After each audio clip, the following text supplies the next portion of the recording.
How does a 9-year-old kid in Hawaii, a poor kid, get to this point?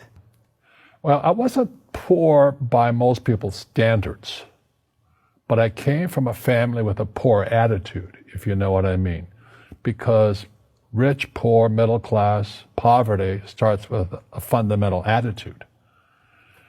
So I was in Hawaii, I was 9 years old. My father was the head of education, PhD. Very smart man, good guy. And for some reason, we moved across town and I went to a school with rich kids. So this is a little town called Hilo, Hawaii. That's not on the map anywhere, but it is. It's a sugar plantation town. So when I was 9 years old, I moved to this rich kid's school.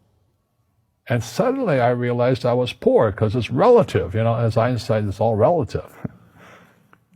And my classmates were mostly white guys. And I was one of the few Asians in the class.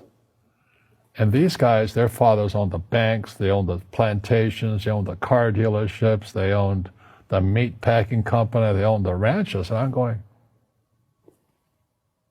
how come my dad doesn't own that? So I remember raising my hand when I was 9 years old, talking to my fourth grade teacher, and I said, when am I going to learn about money? And she was this woman who should have retired 50 years earlier. She was so sick and tired of kids by this time.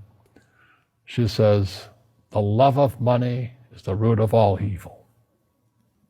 And I said, what am I, in Sunday school? I was this punky little 9-year-old kid. And she says, we don't teach money at school. I said, why not?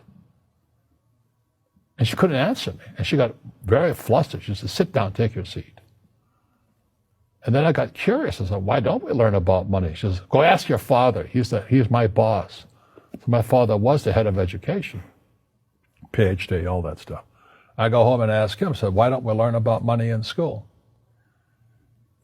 And he looked at me and says, because the government doesn't let us teach that subject. The government tells us what we can teach and what we can't teach.